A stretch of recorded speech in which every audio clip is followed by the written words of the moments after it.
পাদি খেলা। দেবাঞ্জনদা প্রথম গাড়ি চালাচ্ছে। প্রথম গাড়ি চালাচ্ছি না, ইতনি খুশি ইতনি খুশি ইতনি খুশি। প্রথম গাড়ি চালাচ্ছি শালা। পাওয়ারটা বুঝতে পারছিস তো গাড়ি? পাওয়ারটা বুঝতে পারছি তো। হালকা করে দাবা খালি একটু পাওয়ার এখনই না, ফাঁকা রাস্তা উঠে গেলাম ধান্দা বাসটা স্লো করে যা, টার্নিং হাতটা একটু সেট হয়ে নেয় তারপর। আরে এই গাড়ি তো চালানো কিছুই না, আমার গাড়ি কত কষ্ট করে চালাই আমি। এত কষ্ট হয় নাকি? সত্যি। আচ্ছা এবার কোন দিকে? সোজা সোজা সোজা।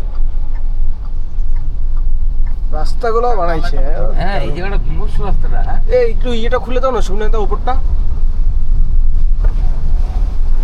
আমি দাঁড়াই দাঁড়াই ভিডিওটা করি। অটোমেটিক গিয়ার শিফট করছে, বুঝতে পারছি। কিচ্ছু করতে হবে না, না না, শিফটিং হচ্ছে আমি বুঝতে পারছি। বুঝতে তো পারবি গিয়ার শিফটিং হবে, মানে গিয়ার আছে নাকি? গিয়ার তো রাখবে।